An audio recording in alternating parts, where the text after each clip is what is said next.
Welcome back after the break. और viewers, आज के शो की टॉप स्टोरीज आपके साथ मैं शेयर करना चाहूँगी। सबसे पहले हम आपको बताएंगे कि पाकिस्तानी घुड़सवार हॉर्स राइडर उस्मान खान ने पेरिस ओलंपिक्स के लिए क्वालिफाई कर लिया है। आइंदा पेरिस ओलंपिक्स में जगह बनाकर तारीख रकम की गई है और पेरिस ओलंपिक्स के लिए क्वालिफाई करने के लिए उस्मान ने अपने सफ़र का आगाज़ आयरलैंड से किया, जहां पर इन्होंने अपने घोड़े मेराज के साथ शिरकत की, फतह समेटी। इसके साथ साथ यूरोप और दीगर ममालिक में होने वाले मुकाबलों में पार्टिसिपेट किया and now he is going to be the part he is going to actually take part in Paris Olympics. और इसके साथ साथ उस्मान जो है वो क्रॉस कंट्री शू जंपिंग और इस तरह से दीगर चीज़ों में हिस्सा लेंगे और ऑब्वियसली जब ये शिरकत करेंगे तो इनके साथ साथ इनके घोड़े की भी अहलियत का इम्तिहान होगा। सो ये हमारे पास एक अपडेट थी जो मैंने सोचा आपके साथ शेयर की जाए। मज़ीद आगे बढ़ेंगे और जनाब, पूरी दुनिया में लोग मुनफरिद दिखने के लिए, अपनी अलग रिकग्निशन बनाने के लिए कुछ ना कुछ मुनफरिद करते हैं और ऐसे मुनफरिद काम करते करते वो ऐसा भी कभी काम कर लेते हैं कि बंदा हैरान रह जाता है कि कैसे कोई ऐसे कर सकता है। सो जनाब, जापानी शख्स है जिसने कुत्ता बनने के लिए हज़ारों डॉलर खर्च किए, तकरीबन $22,000 या आप कह लें 20 लाख जापानी येन एक हकीकी कुत्ते का रूप धारने के लिए इन्होंने इस्तेमाल किए और एक कॉस्ट्यूम ख़रीदा जो कि हकीकी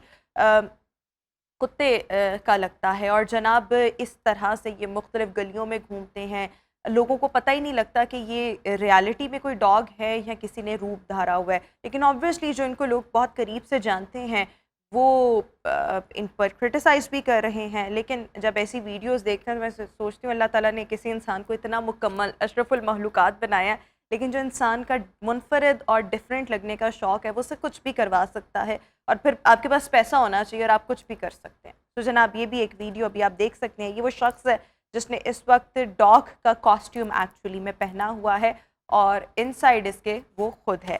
अच्छा, मज़ीद आगे बढ़ेंगे, अपनी अगली स्टोरी की तरफ आएंगे और पाकिस्तान की मारूफ अदाकारा एंड मॉडल नादिया हुसैन, गुज़श्ता दिनों इन्होंने अपने सोशल मीडिया अकाउंट पर एक वीडियो शेयर की जिसमें she was offering the prayer.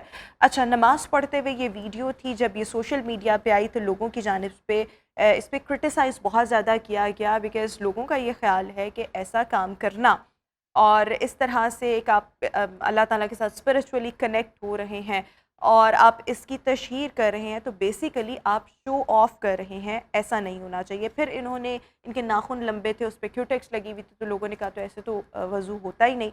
So yes, I personally believe कि जो आपके पर्सनल मामलात हैं, स्पिरिचुअल कनेक्शंस की जहाँ पर बात आती है, जहाँ पर इस्लाम की बात आती है, इस्लामी तालीमात की बात आती है, और अगर आप नमाज़ पढ़ रहे हैं, कुरान पढ़ रहे हैं या whatever you are doing, इसको थोड़ा सा प्राइवेट एंड पर्सनल होना चाहिए। अगर अचानक कोई दूसरा आपकी वीडियो बना ले देन इट्स जस्टिफाइड, लेकिन वी डोंट नो इन्होंने किस नीयत से ये शेयर किया था, तो हमारे यहाँ पर लोगों को तो मौका चाहिए होता है। खैर, एनी हाउ, मज़ीद इस पर नो कॉमेंट्स। मज़ीद आगे बढ़ेंगे, अगली स्टोरी की तरफ आएंगे और एशियन हॉकी चैम्पियंस ट्रॉफी में शिरकत के लिए जो हमारी कौमी टीम है भारत पहुंच चुकी है और पाकिस्तान जो है आज अपना पहला मैच मतलब 3 अगस्त है, सो मलेशिया के ख़िलाफ़ जो है वो खेलेगा, जबकि कौमी टीम का भारत से जो मुकाबला है वो 9 अगस्त को स्केजुअल है। एक ही अपडेट थी। मज़ीद आगे बढ़ेंगे और जनाब, ट्विटर के तमाम सारिफीन अब अपनी पोस्ट से पैसे कमा सकते हैं। ये क्या मामला है, इसकी डिटेल ज़रा आपके साथ शेयर करें।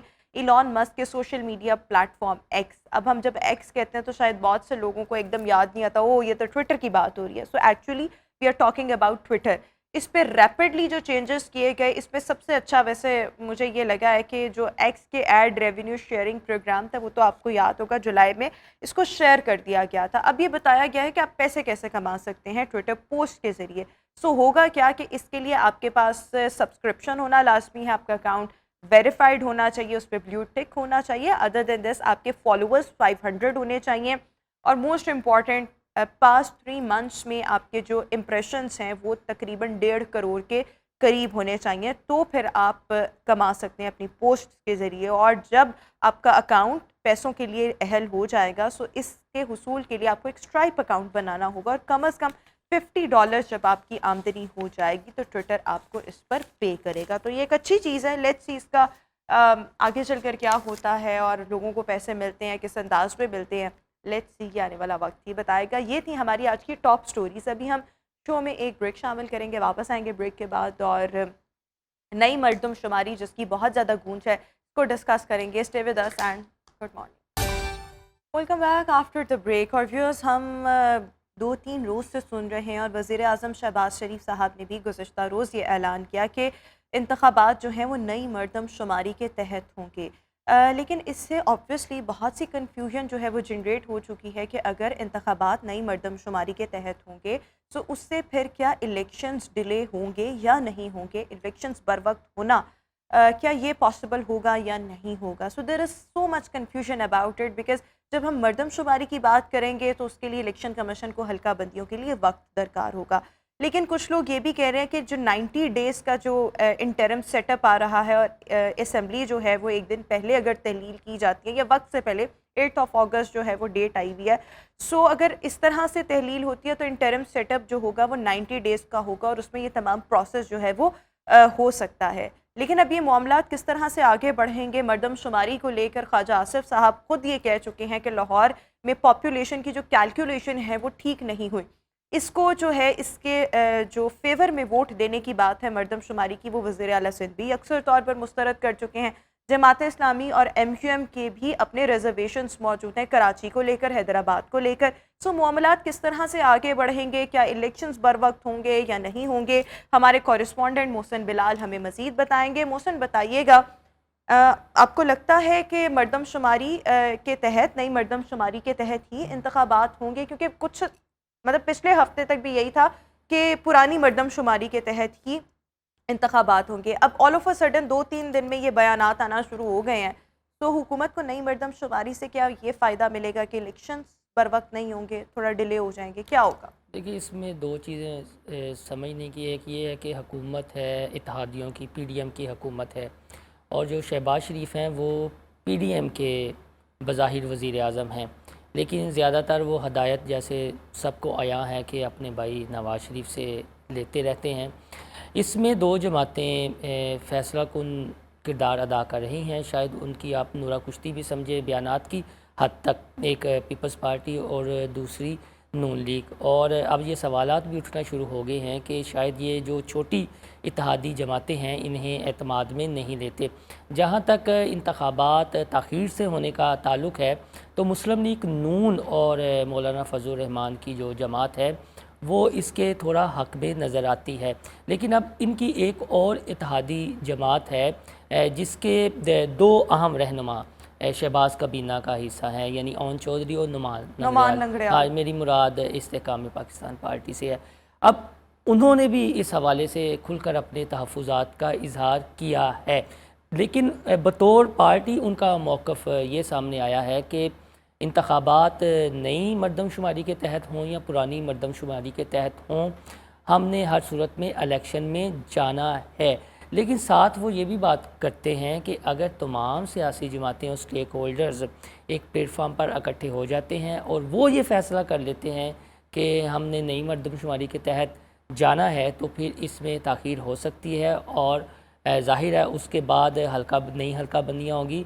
और ये जो ज़ाहिर कहा जा रहा है कि ये 3 से 4 हफ़्तों का प्रोसेस है, जिस तरह के हमारे यहाँ के हालात हैं, आपने देखा कि KPK में और बलूचिस्तान में फिर से शरपसंदी हो रही है, दहशतगर्दी के वाक़यात जो हैं हर रोज़ रिपोर्ट हो रहे हैं। तो ये 2 से 3 या 4 हफ़्ते से ज़्यादा आगे मामला मर्दमशुमारी का जा सकता है।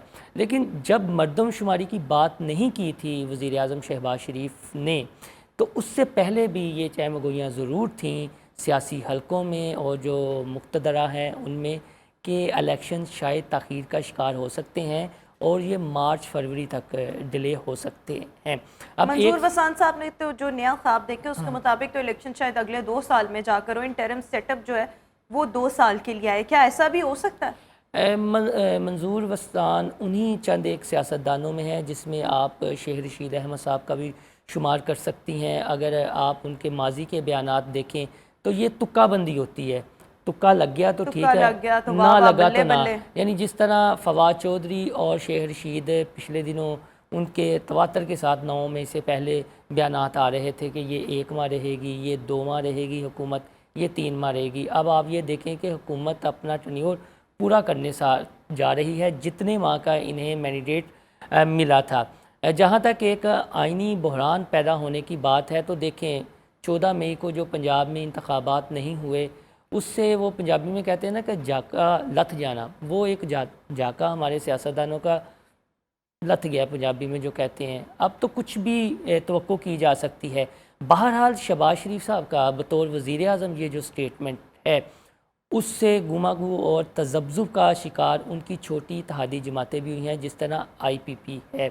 उन्होंने भी अपना एक मुशावरती इजलास इस हवाले से रखा है कि क्या इसमें हमें बारगेन करना चाहिए और हमारी पार्टिसिपेशन क्या होनी चाहिए, क्या तजावीज़ होनी चाहिए। देखिए, एक अगर हम बात कर लें कि नई मरदमशुमारी के तहत आप इंतखाबात करवाएंगे, तो क्या इसके लिए अगर हम PMLN की बात करें तो उनको फ़ायदा यही है कि इलेक्शन थोड़े डिले हो जाएंगे, वो चाहते हैं ये, या इसके अलावा भी कोई एक फ़ायदा होगा? बज़ाहिर तो शहबाज शरीफ साहब कह रहे हैं कि इंतखाबात बर वक्त होंगे, लेकिन अंदर क्या खिचड़ी पक रही है? क्या वो वाकई चाहते हैं इंतखाबात डिले हों? और इंतखाबात डिले होने के साथ साथ क्या कोई और गेन है जो PMLN के लिए होगा या इत्तेहादी जमातों के लिए? देखिए, जिस तरह PTI का वोट बैंक है इमरान खान, चेयरमैन PTI के जी नाम जी का, जी, बिल्कुल।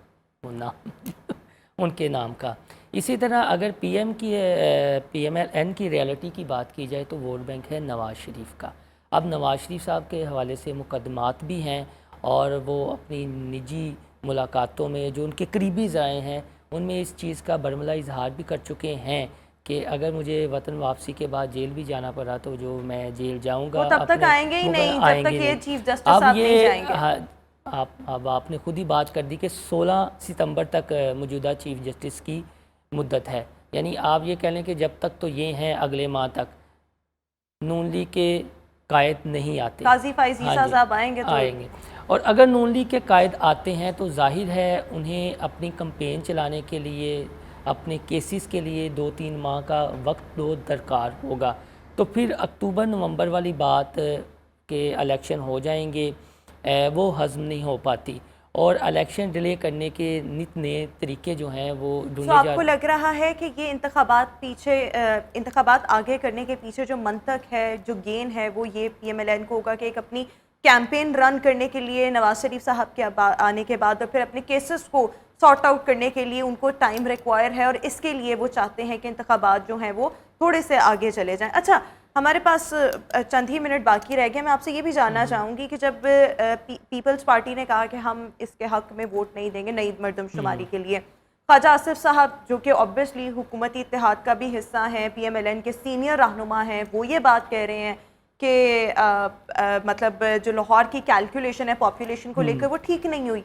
इसके साथ साथ जमात इस्लामी MQM के भी रिजर्वेशंस हैं, तो ये मामलात आगे कैसे बढ़ेंगे? नई मरदमशुमारी पर ऑलरेडी इतना कियोस और इतने रिजर्वेशंस हैं मुख्तलिफ सियासी जमातों के, और ये सब लोग एक भी नहीं है, इकट्ठे भी नहीं है, सो फिर आगे होगा क्या? ये इकट्ठे, एक तो रियलिटी ये है पॉलिटिकली, जो ग्राउंड रियलिटी है वो ये है कि मुस्लिम लीग नून और पीपल्स पार्टी के बहुत ज़्यादा स्टेक्स हैं, पॉलिटिक्स में हों या बिज़नेस पॉइंट ऑफ व्यू से हों या दूसरी चीज़ों के हवाले से हों, उनके सबसे ज़्यादा स्टेक हैं। फिर तीसरे नंबर पर आ जाती है मौलाना फजल रहमान की, यानी ये फिर MKM है, उनका अपना एक अलग मामला है, इनके स्टेक्स हैं। जहाँ तक तहरीक इंसाफ के वोट बैंक की बात है तो अब वो जहन बना चुके हैं, ख़ास तौर पर जो उनके कुछ रहनुमा हैं कि वोट तो है चेयरमैन तहरीक इंसाफ का, उनके नाम का ही वोट पड़ना है।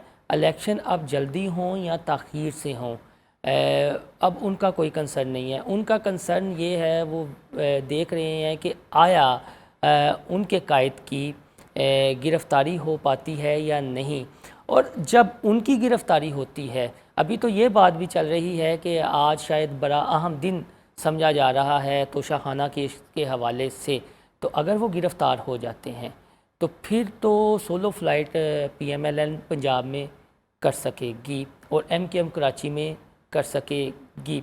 जमात इस्लामी का जहाँ तक आपने कंसर्न की बात की है, तो वो हमेशा एक ये बात करते आए हैं कि आप जब भी इलेक्शन करवाएं आइनी दायरा कार में रहकर करवाएं, शफाफ इंतखाबात करवाएं और वो धांधली ज़दा ना हों और कोई ऐसा आइनी बहरान पैदा ना हो। देखो मार्च में क्यों बात की जा रही है कि आपके सेनेटर्स हजरात नेयादों ने उनकी मुद्दत ख़त्म हो रही है 6 साल, उन्होंने रिटायर होना है, और अगर ये मार्च के माह में भी इलेक्शन हो जाते हैं तो फिर वो मुंतखब हो सकते हैं।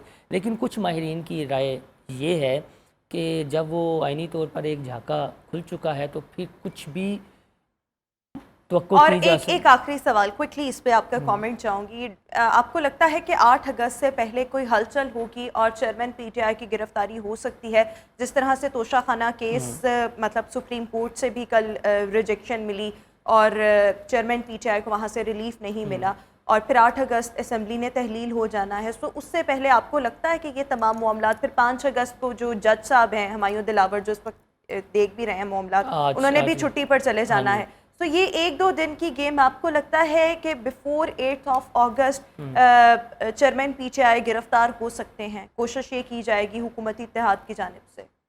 देखिए, जो हम ये तो नहीं कह सकते, हम तो अपने सोर्सेज के हवाले से बात कर सकते हैं। एक होती है ना प्रेडिक्शन, एनालिसिस। यानी मैं गलत भी हो सकता हूँ, लेकिन जहाँ तक मेरी ओपिनियन है कि शायद जो उनकी गिरफ़्तारी है वो निगरान सेटअप के दौरान हो, और अगर 8 अगस्त से पहले होती है, कुछ एडवेंचर होता है, तो वो एक फिलर होगा। 9 मई को गुजरे हुए अब 2-3 माह हो चुके हैं, वो एक ये फिलर होगा अवामी रद्द-ए-अमल जांचने का कि आया अवाम का रिएक्शन क्या होता है। लेकिन 19 रुपये 20 रुपये के करीब पेट्रोल महंगा हुआ तो अवामी रिएक्शन सिर्फ ये था कि मीडिया की हद तक एक ट्रांसमिशन हो गई, या किसी एक जगह से भी ये शिकायत नहीं हुई कि शायद हज़ारों लोग बाहर निकल आए, और अगर इस तरह का रिएक्शन है सोशल मीडिया पर या वो होगा तो ये फिलर एक जो छोड़ना है वो कामयाब भी हो सकता है, और उसके बाद हो सकता है कि फिर ये कहा जाए कि thank you so much Mohsin Bilal हमारे साथ मौजूद थे। व्यूअर्स, अभी एक ब्रेक, हाजिर होंगे एक ब्रेक के बाद। Welcome back after the break. और व्यूअर्स, जब हम पाकिस्तान के हालात की बात करते हैं तो वो सब आपके सामने है। यहाँ पर मौशी बदहाली इस हद तक बढ़ चुकी है कि आजकल हर शख्स का दिल करता है कि वो फौरी तौर पर उसका वीज़ा लगे और वो बाहर के किसी मुल्क में जाए और वहाँ पर सेटल हो, क्योंकि यहाँ पर भी मेहनत है, मेहनत वहाँ पर भी है। पाकिस्तान में जो इंडिविजुअल्स मेहनत करते हैं उसका शायद इतना रिवॉर्ड नहीं मिलता जो आपको बाहर मिलता है। सो इस पर आज हमने बात करनी है कि जो हमारी नौजवान नस्ल, स्टूडेंट्स जो हैं, जो बाहर जाने की ख्वाहिश रखते हैं, उनको बाहर जाने से पहले किन किन चीज़ों का ख्याल रखना है, कौन कौन सी मुश्किलात जो हैं वो एक इंडिविजुअल को, स्टूडेंट को फेस करना पड़ती हैं। इसके लिए we are having in our show visa consultant, student visa consultant actually Saqib Ismail इस वक्त हमारे साथ शो में मौजूद हैं, and Waqas Khalid. I welcome both of you in good morning Lahore. So my very first question is to you Saqib, मैं आपसे ये जानना चाहूँगी, जब हम बात करते हैं कि बहुत से नौजवान उनका बस नहीं चलता कि वीज़ा लगे, वो जूता भी ना पहने और फ़ौरन एयरपोर्ट की तरफ भागे, और यही रियलिटी है। स्टूडेंट्स बाहर जाना क्यों चाह रहे हैं? मौशी बदहाली, जॉब अपॉर्चुनिटीज़ ना होना, ये रीज़न है या इसके अलावा और भी रीज़न्स हैं? इसी के साथ एक और चीज़ कि बाहर जाने से पहले किन किन मराहिल से, मुश्किल मराहिल से एक स्टूडेंट को गुजरना पड़ता है, मुश्किलात क्या? Thank you so much. Let me introduce myself. My name is Saqib Ismail. I am from Adwoy, Head of Operations. हम basically Manchester-based company है. We have offices in more than 16 countries around the world. और we have launched our app in Pakistan and in Southeast Asia with the name of Adwoy Connect, जो कि students को facilitate करने के लिए है. Back to your question. Obviously Pakistan के जो इस टाइम हालात चल रहे हैं, जॉब अपॉर्चुनिटीज़ नहीं है, और सबसे बड़ा इशू करेंसी डिफरेंस है। आप डॉलर्स का रेट चेक कर लें, आप पाउंड का रेट चेक कर लें, it is huge at the moment, जिसकी वजह से हर स्टूडेंट की या हर ग्रेजुएट की कोशिश ये होती है कि वो पाकिस्तान से लीव कर जाए और बाहर जाके अपनी स्टडीज़ को कंटिन्यू करें या फिर जॉब अपॉर्चुनिटीज़ को लुक आफ्टर करें। तो कोई भी ऐसा स्टूडेंट, मैं स्पेसिफिकली स्टूडेंट्स के ऊपर फोकस करूँगा, any students who wants to continue their masters और बैचलर्स आफ्टर इंटरमीडिएट और their whatever the recent education they have, अगर उनको एजुकेशन कंटिन्यू करनी है तो they can consult us, we will guide them, और इवन दो के टू फैसिलिटेट देम हमारा एक ऑनलाइन पोर्टल भी है जिसमें हम रिमोट काउंसलिंग सेशंस देते हैं स्टूडेंट्स को। उसमें स्टूडेंट्स को जिन चीज़ों का ख्याल रखना चाहिए ख़ास तौर पे, that is eligibility criteria, that is entry requirements, that is documentation, ठीक है, कौन से डॉक्यूमेंट्स रिक्वायर्ड हैं, कौन सी यूनिवर्सिटीज़ को शॉर्टलिस्ट करना चाहिए, अपने बजट के अकॉर्डिंगली कौन से कंट्रीज़ को शॉर्टलिस्ट करना चाहिए. So these are the initial important points जो कि स्टूडेंट्स को लुक आफ्टर करने चाहिए. ठीक है, ये बजट वगैरह पर भी मैं आपसे आगे चलकर बात करूंगी, लेकिन इसके साथ साथ मुश्किलात क्या आती हैं स्टूडेंट्स को, कहाँ पर स्टूडेंट्स फंस रहे होते हैं, और उन चीज़ों को ज़रा मेक श्योर कर लेना स्टार्ट में ही ये बहुत ज़्यादा ज़रूरी होता है. अनफॉर्चुनेटली मैं ये चीज़ हाईलाइट करना चाहूँगा, पाकिस्तान में बदकिस्मती से एजुकेशन सिस्टम ऐसा है कि बहुत अच्छी अच्छी नामी गिरामी यूनिवर्सिटी से स्टूडेंट्स ग्रेजुएट हो रहे हैं एंड दे इवन के not speak word in English. तो सबसे जो मुश्किल और इम्पॉर्टेंट हर्डल है वो यही, राइट, बेसिक चीज़ है कि इंग्लिश आपकी अच्छी हो. इंग्लिश नहीं आती obviously because you have to face university, you need to you are going to get lectures in English, लेकिन आपको समझ नहीं आ रही कि आपको इंटरव्यूअर क्या पूछ रहा है, ठीक है, आपको ये समझ नहीं आ रही कि what are the contents of your course, what are you going to study in your course. तो सबसे पहली तो मुश्किल ये So you must have the best English speaking skills. What are the rest of the things?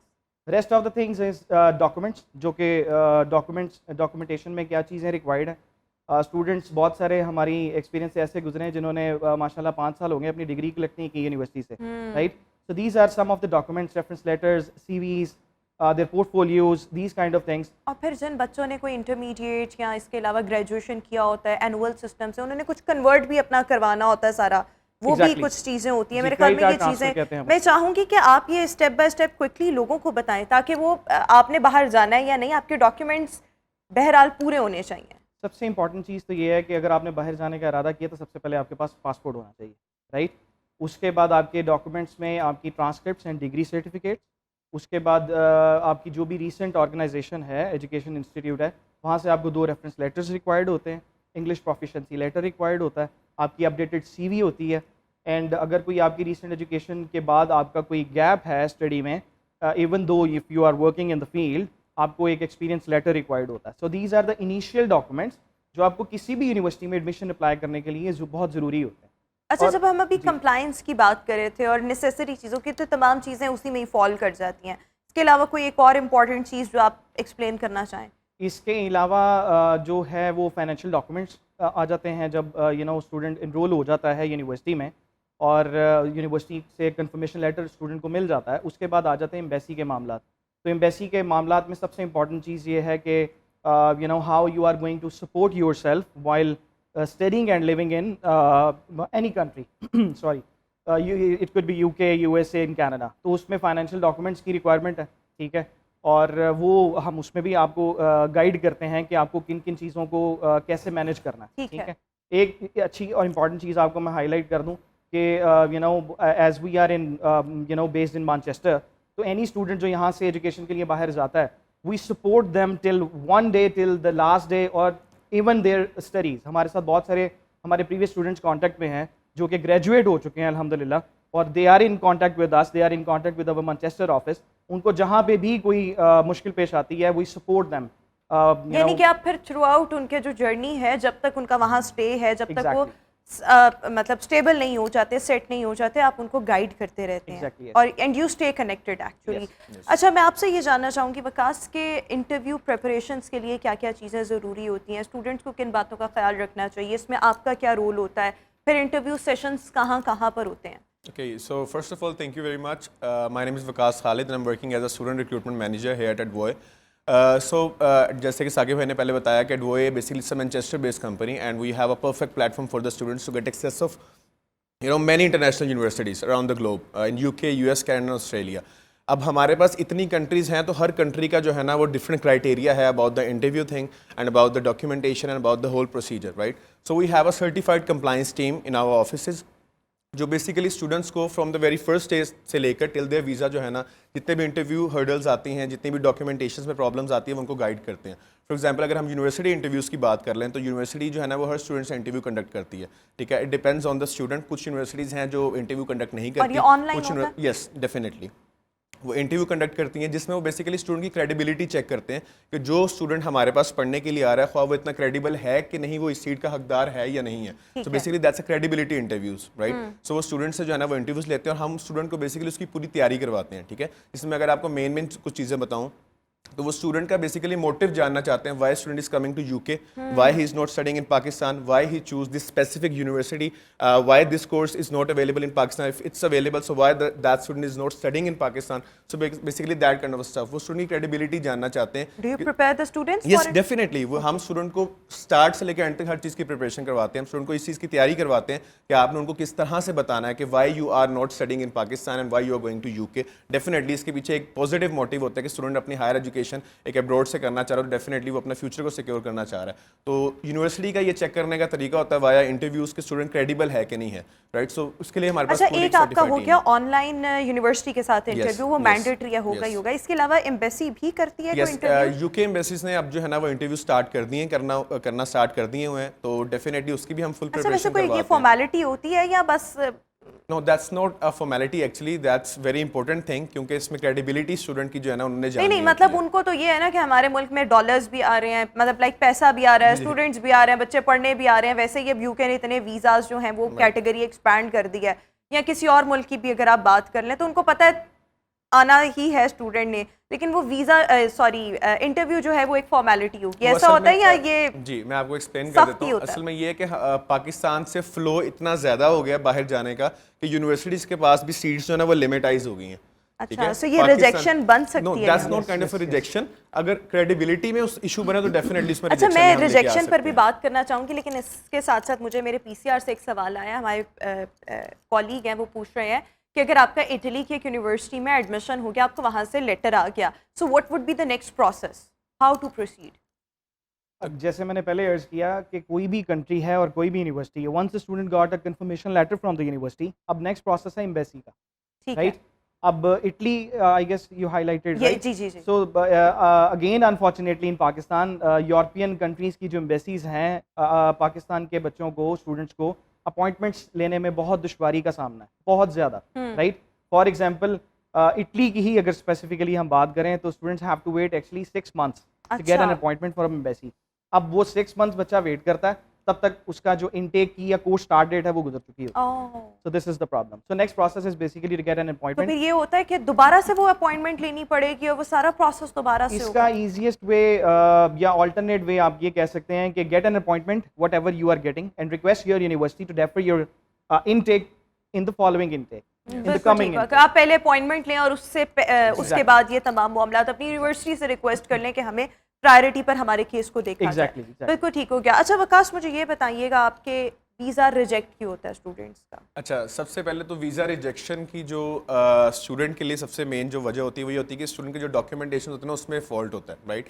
You know embassy जो है वो financial documents, student के जो क्रेडिबिलिटी डॉक्यूमेंट्स होते हैं, ठीक है, उन पे जो है ना खास तौर पे उनको जो है ना फोकस करती है कि जो स्टूडेंट इस कंट्री में एंटर हो रहा है वाया ही इज़ क्रेडिबल और नॉट, ठीक है। तो जो उसके सारे बैकआउट के डॉक्यूमेंट्स होते हैं, अगर उसमें कोई प्रॉब्लम होती है तो डेफिनेटली फिर एम्बेसी जो है ना उस चीज़ में एक्शन लेती है और वो स्टूडेंट का वीज़ा जो है ना वो रिजेक्ट करवाती है। बिल्कुल ठीक, लेकिन आपके पास फिर दोबारा अप्लाई करने की तो Yes, ऑप्शन definitely. अवेलेबल होगी You ना? have, you know, some kind of options कि आप उसको रीअप्लाई कर सकते हैं, you know, in the next intake आप दोबारा अपना वीज़ा फाइल कर सकते हैं। अगर यूनिवर्सिटी की तरफ से भी अगर आपको रिजेक्शन फॉर एग्जांपल आया है या आपको अगर एम्बेसी की तरफ से भी आया तो आप दोबारा उसको जो है ना वो फाइल अच्छा, कर सकते हैं। एक और मैं आपसे चीज़ ये जानना चाहूँगी साकिब साहब के जब डिफरेंट यूनिवर्सिटीज़ में अप्लाई करते हैं तो आपकी रिकमेंडेशन क्या होती है? आप मुख्तलिफ मतलब कंट्रीज़ में काम कर रहे हैं, so what would you recommend, फ़लाँ कंट्री, या लोगों को आप उनके बजट के मुताबिक गाइड कर रहे होते हैं?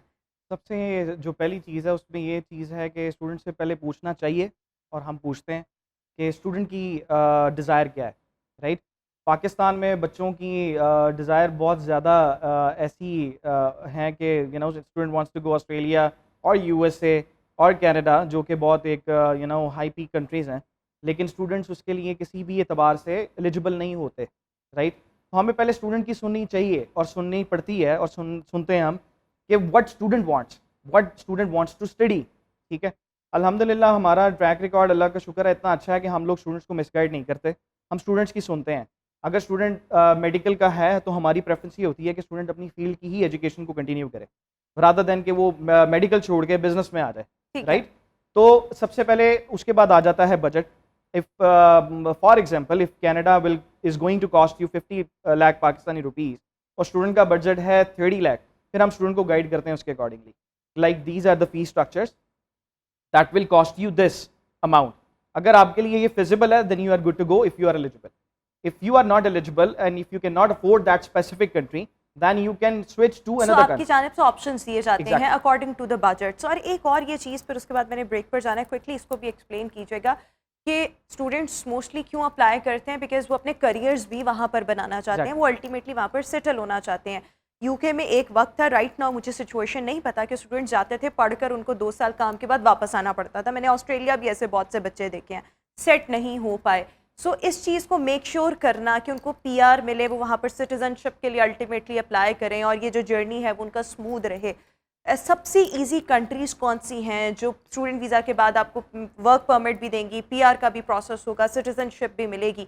आपकी रिकमेंडेशन क्या होती है? अगर ऑल गुड है, पैसा भी है, सब कुछ भी है, एलिजिबिलिटी भी है, तो आपको क्या लगता है कि कौन सी कंट्री जाना चाहिए जहाँ पे ये चीज़ें आसान?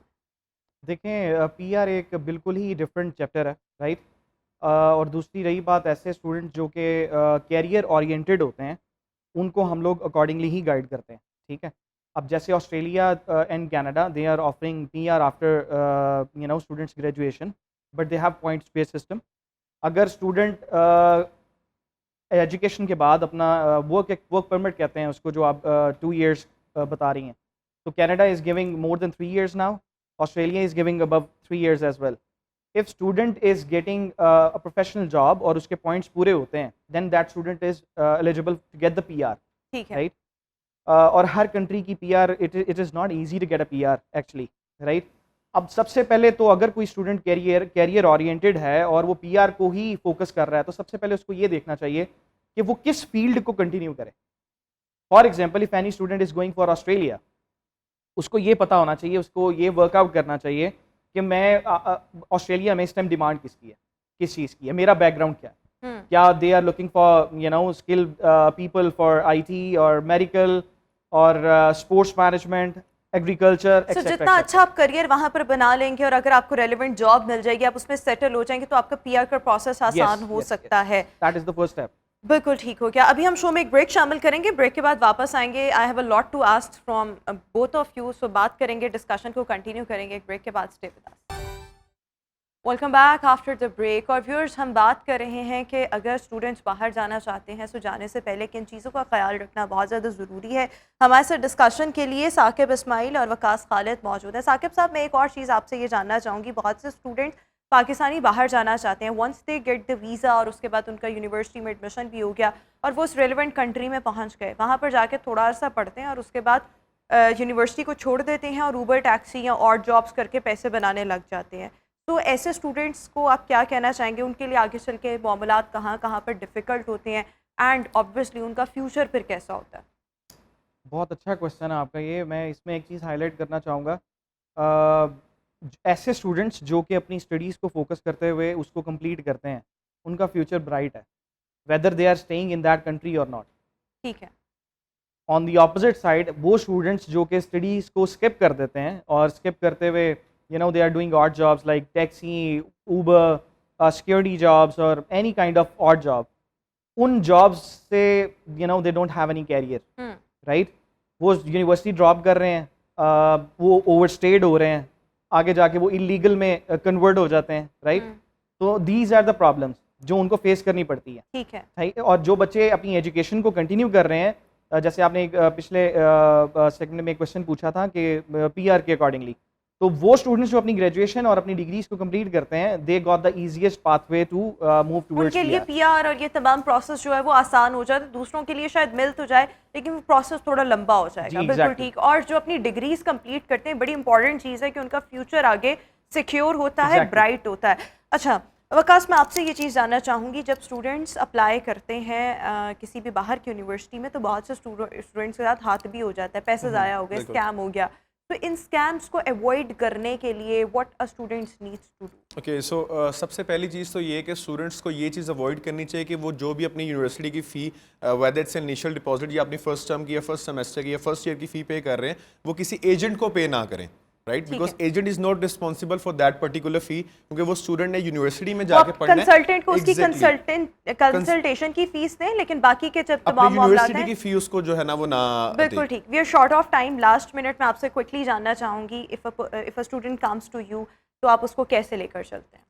हम स्टूडेंट को ऐसे लेके चलते हैं, जैसे वकास ने भी एक पॉइंट चीज़ हाईलाइट की है, हम स्टूडेंट के साथ बैठते हैं, ठीक है जी, shortlist the country, then we are open, we are going to open our portal in front of that student.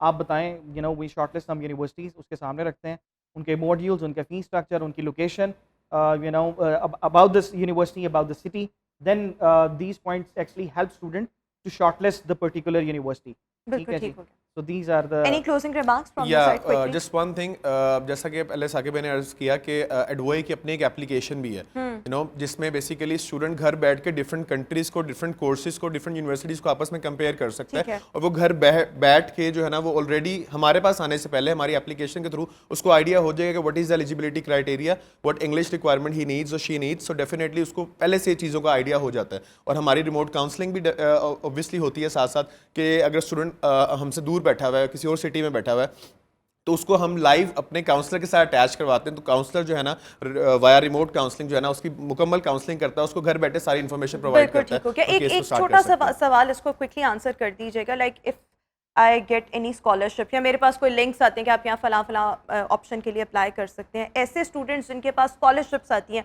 उनको आप हेल्प आउट करते हैं जी, फॉर्म बिल्कुल फिल्स करते हैं। करने में या इस तरह? जी, बिल्कुल बिल्कुल ठीक हो गया। Thank you so much Saqib Ismail and Waqas Khalid for joining us in good morning Lahore viewers. इसी के साथ ही हमारा आज का शो अपने इख्तिताम को पहुंचा। इंशाल्लाह आपसे मुलाकात होगी अपने नेक्स्ट प्रोग्राम में। अपना बहुत सा ख्याल रखिएगा। मुझे दीजिए इजाज़त। अल्लाह हाफिज़।